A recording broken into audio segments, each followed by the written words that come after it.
सारा प्रणाम, आपके साथ मैं हूं गरिमा सिंह।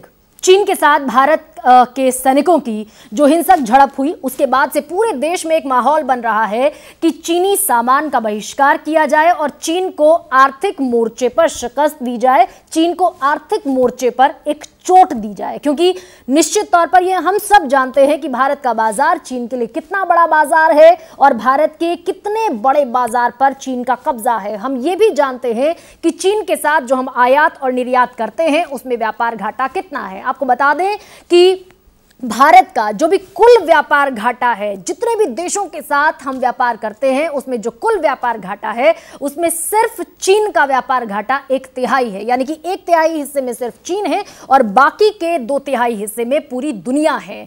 और प्रधानमंत्री जिस तौर पर आत्मनिर्भर बनने की बात लगातार कह रहे हैं, आयात घटाने और निर्यात को बढ़ाने की बात लगातार कह रहे हैं, उसी के मद्देनजर हम आज इस चर्चा में यह समझने की कोशिश करेंगे अपने पैनलिस्ट के साथ चर्चा में कि जिस आर्थिक चोट की बात कही जा रही है, जिस तौर पे बहिष्कार की बात की जा रही है, पूरे देश से इस तरह की भावनात्मक तस्वीरें सामने आ रही हैं, भावनात्मक रिएक्शन सामने आ रहे हैं, वो जमीन पर, धरातल पर किस तौर पर संभव है। अगर संभव है तो उसके कॉन्सिक्वेंसेस क्या होंगे, परिणाम क्या होंगे, भारत को किस तौर पे उसका घाटा होगा और चीन को हम कितनी बड़ी चोट दे पाएंगे। ये ट्रेड एनालिसिस आज की इस चर्चा का विषय रहेगा। शुरू करते हैं।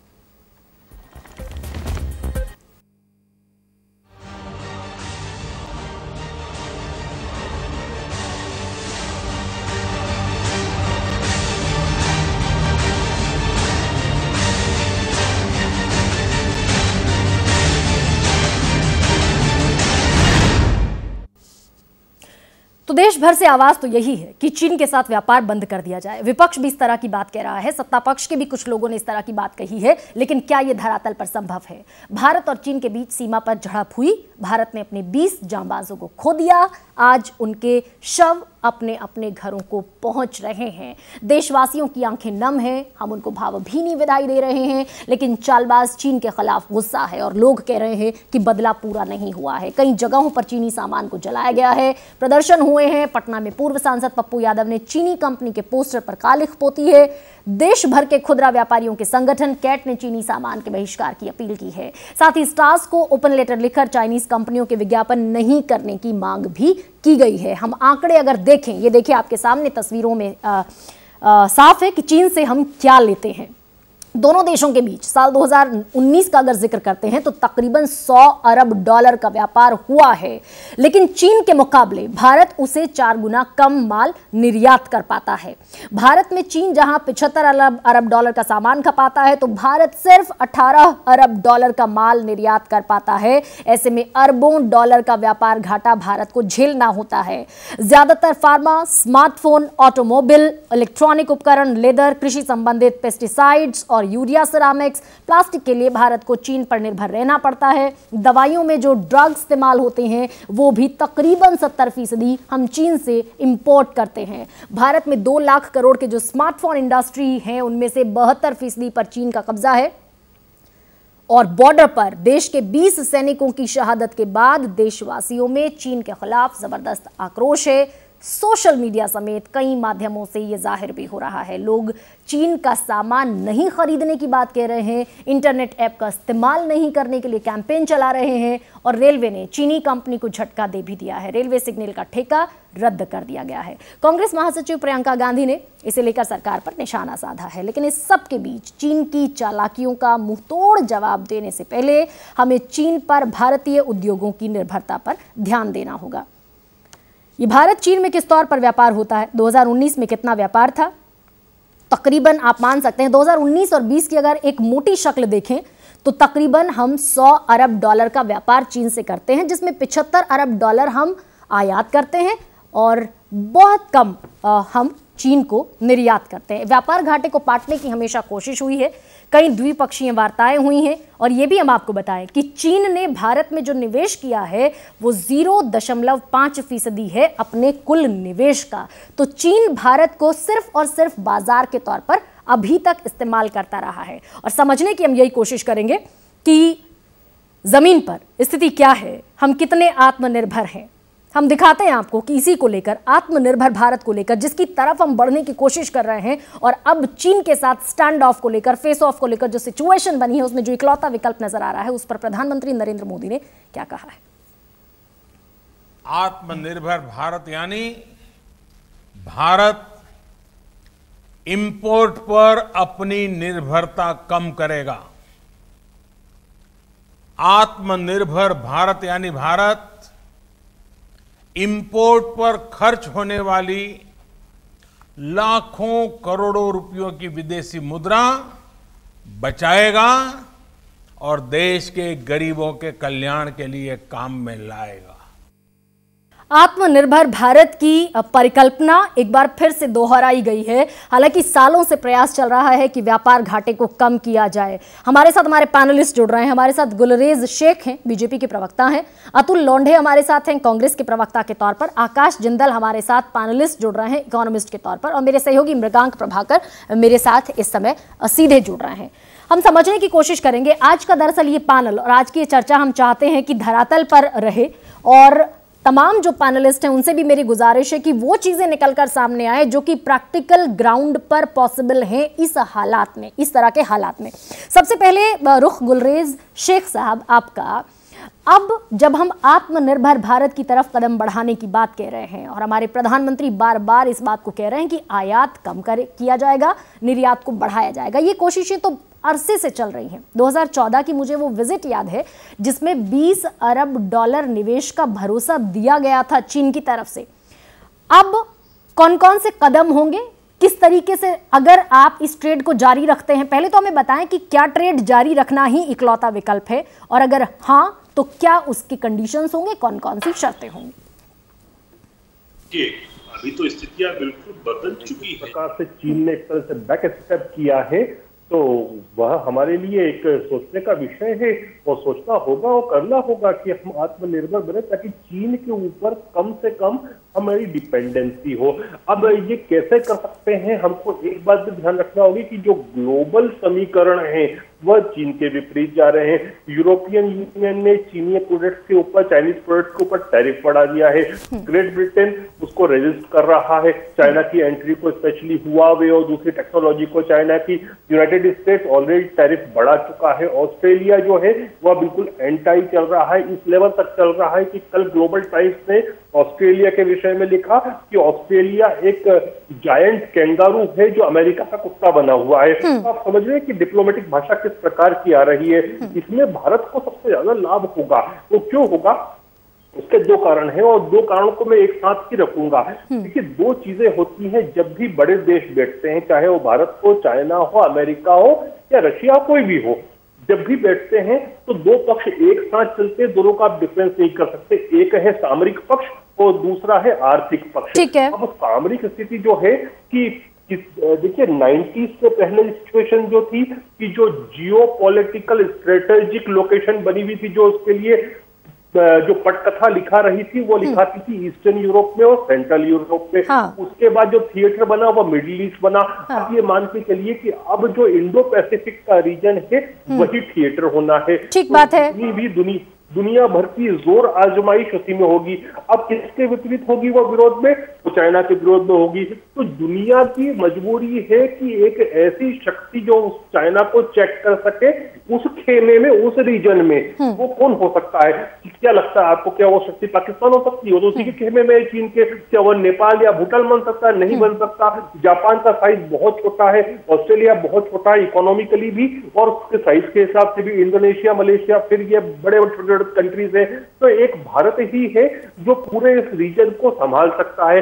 तो जब स्ट्रेटेजिक बात आती है, वो जो बात करता है यूनाइटेड स्टेट्स की जो पोजीशन है कि ब्लू डॉट नेटवर्क का निर्माण करना, तो ब्लू डॉट नेटवर्क जो है वह बेल्ट एंड रोड इनिशिएटिव जो है चाइना का, जो कि ब्रेन चाइल्ड है शी जिनपिंग का, उसके विरुद्ध चलने वाला एक नेटवर्क है। तो डेफिनेटली इन्वेस्टमेंट भारत में करना होगा, क्योंकि ये ब्लू डॉट की सबसे अहम कड़ी जो है वो एक तरफ यूनाइटेड स्टेट्स रहेगा और दूसरी तरफ इंडो पैसिफिक के रीजन में भारत है। बढ़े। तो भारत इन्वेस्टमेंट के तौर पर बाहर से आएगा इन्वेस्टमेंट, हम खुद बनाएंगे और हम आत्मनिर्भर होंगे। जहां तक चाइना की नहीं, मैं जो जिक्र कर रही थी, आपने हालांकि तमाम चीजें बहुत ग्राउंडेड जो चीजें हैं, प्रैक्टिकल चीजें आपने बताई हैं, इसमें कोई दो मत नहीं है कि जो यूएसए है वो चीन पर एक तरीके से बंदिशें लाद रहा था, और ठीक वैसी ही बंदिशें ट्रेड को लेकर अगर हम चर्चा करते हैं तो ठीक वैसी ही बंदिशें भारत पर भी लगाई जा रही थी। अब से पहले प्रयास ये था कि चीन भारत के साथ मिले और अमेरिका जैसी महाशक्तियों को जवाब दे, इसीलिए जो इन्वेस्टमेंट से संबंधित समझौते हुए थे और ये कहा गया था, ये भरोसा दिलाया गया था कि 20 अरब डॉलर का निवेश चीन भारत में करेगा।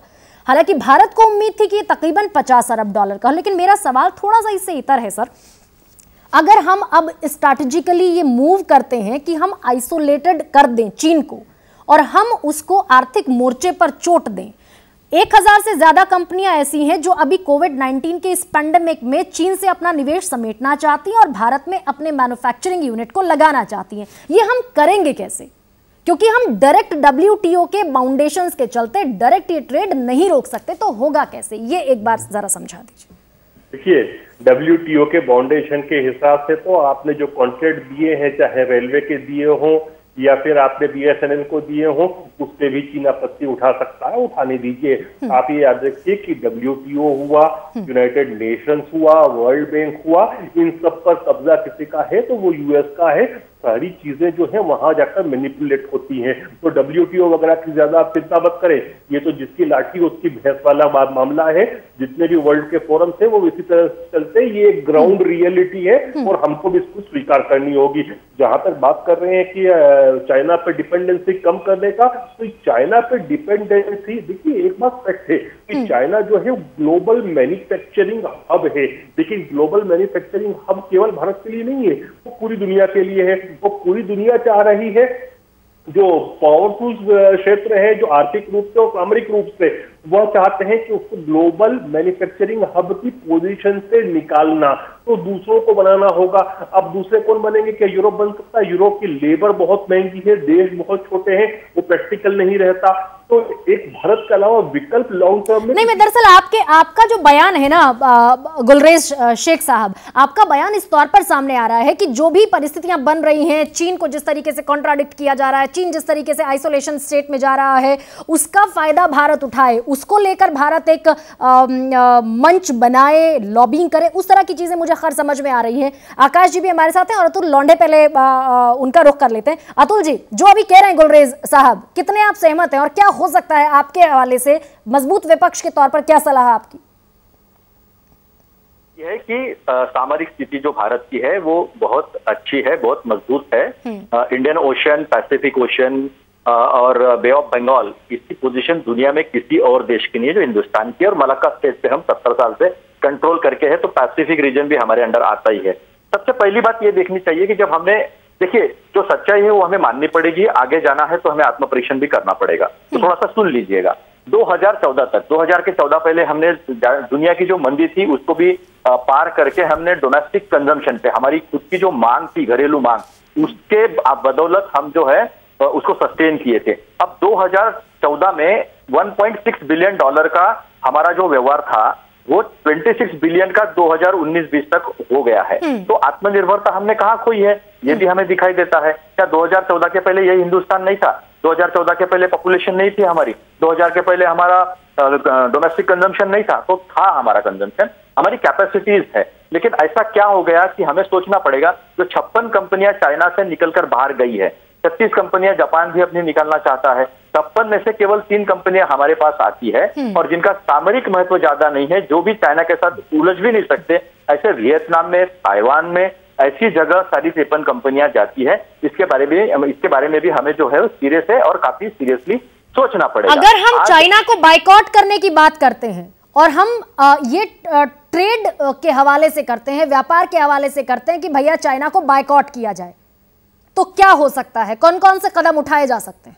गरिमा जी, मैं आपको एक अपनी स्ट्रेंथ, इंडिया की जो स्ट्रेंथ है, जो साइंटिफिक एंड टेक्नोलॉजिकल स्ट्रेंथ जो है वो काफी स्ट्रांग है। इसके पहले ऐसा हुआ नहीं है क्या? CTBT के वक्त इसी अमेरिका ने हमारे ऊपर सैंक्शंस लगाए थे और हमने क्रायोजेनिक खोज के निकाला था। जब जब हमको चैलेंज दिया गया है तब तक हम उस चैलेंज को पार करके अपना वजूद जो है वो दुनिया में साबित किया है। सबसे बड़ी बात यह है कि 2014 के पहले भी यही देश आना, लेकिन हम हमारे वजूद पे खड़े थे और रह सकते। हम नुकसान सहन कर सकते कुछ देर तक, लेकिन आत्मसम्मान नहीं खो सकते, क्योंकि एक देश करके चाइना जो पड़ोसी है, जैसे अटल बिहारी वाजपेयी जी कहते थे, जो बहुत बड़े जानकार थे फॉरेन पॉलिसी के, परराष्ट्र नीति के, वो कहते थे कि आप दोस्त नहीं, पड़ोसी बदल सकते, पड़ोसी बदल नहीं सकते, आप दोस्त के बारे में सोच सकते हैं। तो आज के तारीख में सामरिक स्थिति में जो रशिया हमारा ट्रू फ्रेंड करके 70 साल रहा है, उस रशिया के साथ हमारी टाइज जो है वो काफी इंपॉर्टेंट हो जाती है। जबकि नेपाल जैसा देश जो है वो हमें आंखें दिखा रहा है, कल म्यांमार ऐसा कर सकता है, कल श्रीलंका ऐसा कर सकता है। तो आज पूरी ताकत से हमें खड़े रहना पड़ेगा। हमारा इंटेलिजेंस अगर फेल होता है कि हमारी जब शांति की स्थिति नहीं है, बेलिजरेंट है चाइना। अच्छा अतुल जी, आप जितनी भी तस्वीरें आज देख रहे हैं, देश भर से तस्वीरें आ रही हैं, कहीं पर चाइनीज प्रोडक्ट जला दिए गए हैं, कहीं से बहिष्कार की बात कही जा रही है, सोशल मीडिया फ्लडेड है पूरी तरीके से चीन के बहिष्कार को लेकर। आप क्या इस बात को प्रैक्टिकल मान रहे हैं क्या? सिर्फ यस और नो, हाँ या ना, प्रैक्टिकल है क्या ये बात? गरिमा जी, रेटोरिक से देश चलता नहीं है। हाँ। देश चलाने के लिए ठोस नीतियां होनी चाहिए। हमें जो स्ट्रेटेजिक चेंजेस करने वो करने पड़ेंगे। हमें जो इंफ्रास्ट्रक्चर में जो हमारी खामियां हैं वो दूर करनी पड़ेगी, और देश को आगे बढ़ने के लिए जो भी जहां भी हमें जाना पड़ेगा, जो भी हमें नीति अपनानी पड़ेगी, वो नीति अभी सोच के हमें अपनानी पड़ेगी। चलिए ठीक है, आकाश जिंदल हमारे साथ हैं। आकाश जी, मैं तो आपसे एक पूरा कैलकुलेशन दरअसल अपने दर्शकों के लिए समझना चाहती हूँ। हम 100 अरब डॉलर का व्यापार करते हैं, जिसमें तकरीबन 20 अरब डॉलर का हम निर्यात करते हैं और तकरीबन 80 का हम आयात करते हैं। ट्रेड डेफिसिट जबरदस्त है, जितना चाइना के साथ है। अगर पूरे विश्व का मिला दिया जाए, हमारा व्यापार घाटा जो भी है भारत का, उसमें से 1/3 हिस्सा चीन का है। कैसे हम करें इस सिचुएशन में, डील कैसे किया जाए?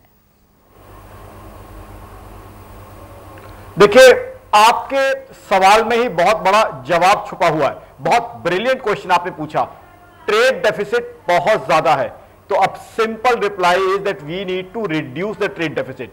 अब ट्रेड डेफिसिट अगर रिड्यूस करते हैं, सबसे पहले हमारी प्रेशियस फॉरेन एक्सचेंज जो है वो बचेगी, बिकॉज जितना भी ट्रेड डेफिसिट है डायरेक्टली आप जो है रिलेट कर लीजिए कि हमारा फॉरेन एक्सचेंज का आउटगो होता है। दूसरा ट्रेड डेफिसिट ये बताता है कि मैन्युफैक्चरिंग का एक बहुत बड़ा भाग जो हिंदुस्तान में होना चाहिए था वो चाइना के पास है।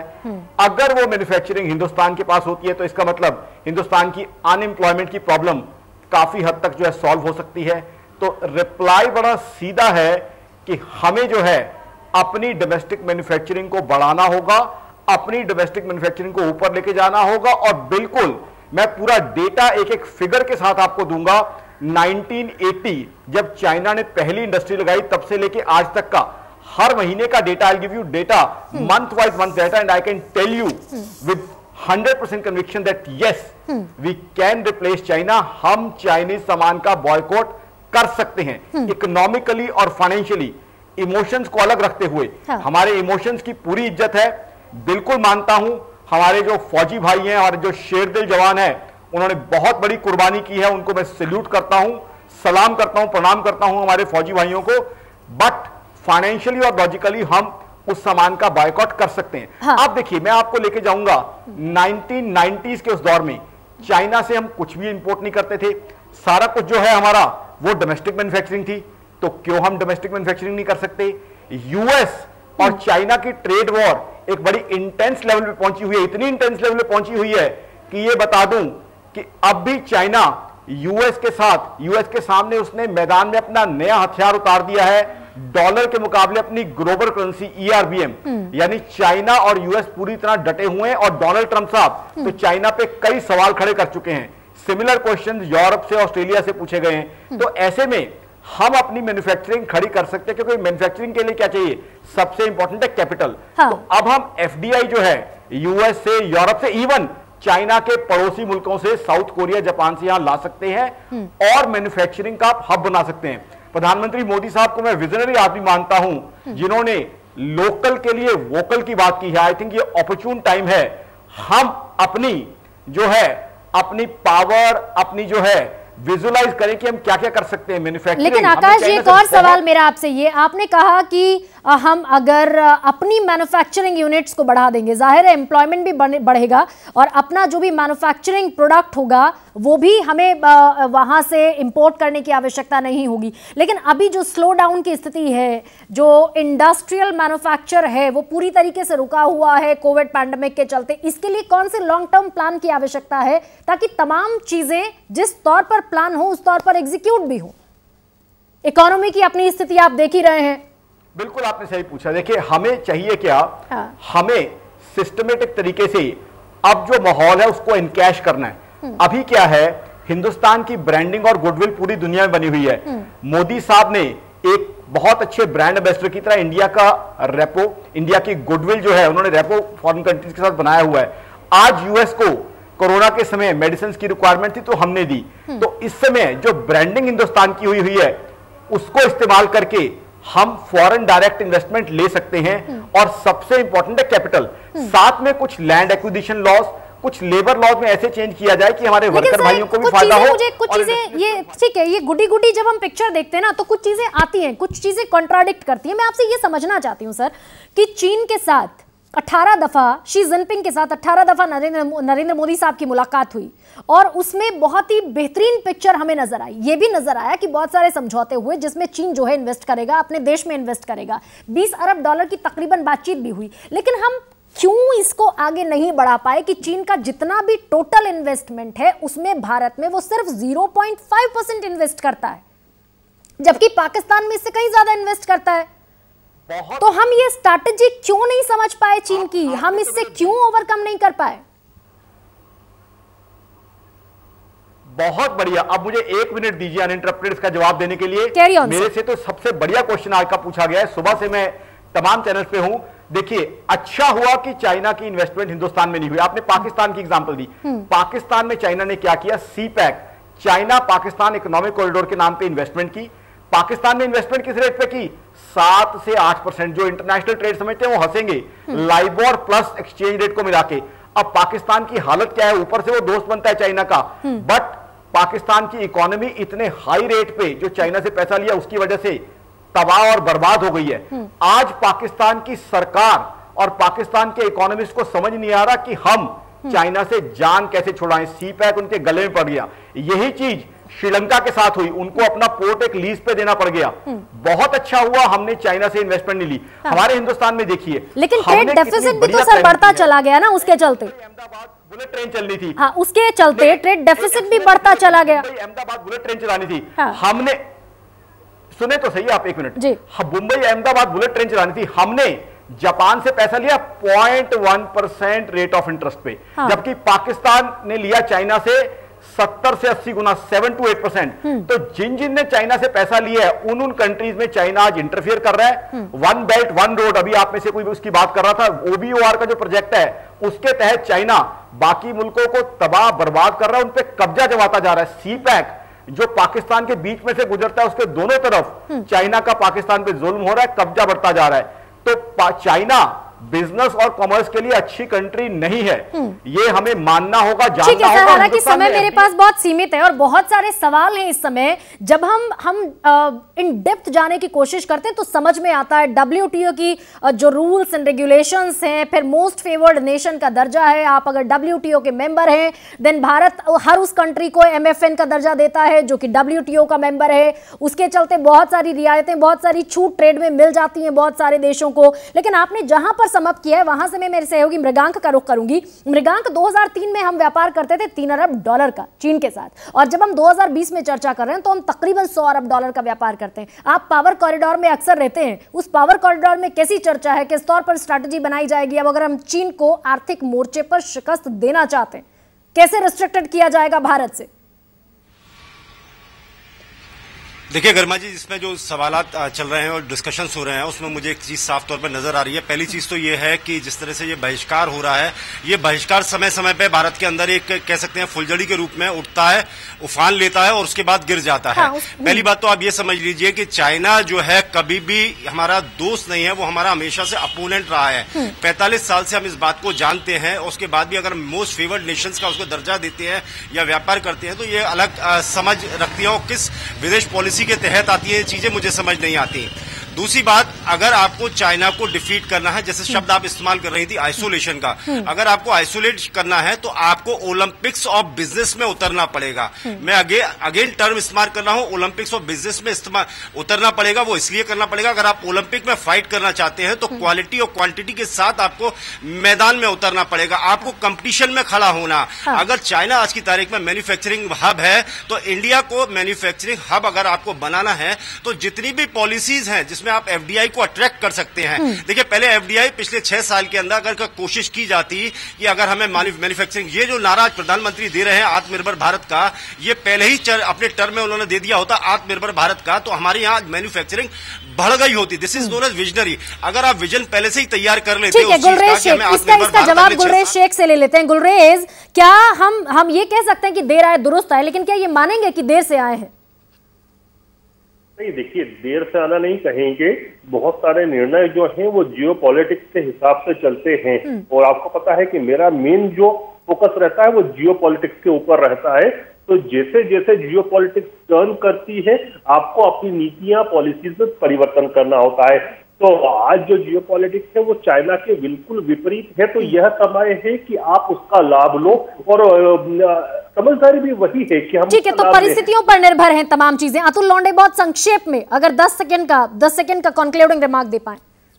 सबसे बड़ी बात है, कोई भी राष्ट्र अपनी नेशनल इंटरेस्ट को खोता नहीं है। हाँ। अभी अमेरिका में जो चुनाव है उसके मद्देनजर हमें ये बातों को सोचना पड़ेगा, क्योंकि जो ट्रंप के साथ क्लोज काम कर चुके हैं सुरक्षा नीति में, उन्होंने खुद ने कहा है कि शी जिनपिंग से ट्रंप ने मदद मांगी है चुनाव जीतने के लिए। तो हमें हमारे नेशनल इंटरेस्ट को ध्यान में रखना पड़ेगा। और रशिया, जिस तरह से रशिया से हम दूर होते गए, वो हमारे लिए खतरनाक साबित हो सकता है। सामरिक तौर से हमें रशिया को कभी खोना नहीं चाहिए। चलिए, सोनिया गांधी, राहुल गांधी पत्र लिखते रहते हैं नरेंद्र मोदी साहब को, और इस पर भी आर्थिक मोर्चे पर हम कैसे शिकस्त दे सकते हैं। मैं चाहूंगी कि आप अपनी बातें सामने रखें और विपक्ष के तौर पर आप आगे आएं अपने सलाह के साथ, अपने मशवरे के साथ। आकाश जी, संभव दिखता है क्या इस टेन्योर में, जब हम बात 2020 में कर रहे हैं तो 2024 के चुनाव से पहले ये तमाम परिस्थितियां हो जाएंगी, हम आत्मनिर्भर भारत के तौर पे हो जाएंगे, हमारा मार्केट और हमारा जो ट्रेड डेफिसिट है वो सिर्फ चीन के साथ नहीं बाकी कंट्रीज के साथ भी थोड़ा कम होगा? क्या इस तरह की परिस्थितियां दिखती हैं क्या? हम इस टारगेट की तरफ बढ़ सकते हैं। मैं ये तो नहीं कहूंगा कि ट्रेड डेफिसिट हम खत्म कर लेंगे या हमारी इकोनॉमी एकदम सबसे बड़ी इकोनॉमी बन जाएगी, बट जो पाथ हमने अपनाया हुआ है, जो विजन हम लेके चल रहे हैं, मेरे हिसाब से हम ट्रेड डेफिसिट को काफी हद तक रिड्यूस कर लेंगे, जीडीपी ग्रोथ को हम बढ़ा लेंगे, और मेरे हिसाब से 2024 तक अगर हम अपनी इकोनॉमी को सही ट्रैक पे चलाते रहे जैसा कि आज चलाया जा रहा है, तो हमारी इकोनॉमी में पोटेंशियल है 4th लार्जेस्ट इकोनॉमी बनने का, and in 10 years I can tell you we can be the 3rd largest economy. Okay, till 2029 यानी कि लक्ष्य बड़ा है, लॉन्ग टर्म प्लान है। बहुत शुक्रिया आकाश जी, समय की मेरे पास बाध्यता है, मुझे अभी सम अप करना होगा। गुलरेज साहब आपका शुक्रिया, अतुल जी आपका शुक्रिया, आकाश जी आपका शुक्रिया, और मृगांक आपका भी शुक्रिया। कुल मिलाकर जो वैश्विक पटल पर तमाम चीजें दिख रही हैं वो इस तौर पर दिख रही हैं कि चीन अभी अकेला पड़ा हुआ है, यूएस की पाबंदियां उस पर हैं, और भारत पर भी जो यूएस में ट्रेड बाउंडेशंस लगाई गई भारत की तरफ, उसके मद्देनजर चीन चाहता था कि भारत को साथ लेकर 2 एशिया की बड़ी महाशक्तियां मिलकर इस ट्रेड को आगे बढ़ाएं। लेकिन चीन की विस्तारवादी मानसिकता के साथ साथ चीन की एकात्मवादी मानसिकता भी जो है वो अब साफ समझ में आ रही है, और इससे भी समझ में आता है कि चीन ने भारत को सिर्फ बाजार की तरह इस्तेमाल किया है, लेकिन भारत को अब अपनी नीतियों में परिवर्तन करते हुए आगे बढ़ना होगा, मैन्युफैक्चरिंग यूनिट्स को शिफ्ट करना होगा, और भी तमाम इस पैनल में जो चर्चाएं हुई हैं, जो सलाह सामने आई है, एडवाइजेस सामने आई हैं, उन पर अमल करना होगा। बड़ी बहस में फिलहाल इतना ही, इजाजत दीजिए, सहारा प्रणाम।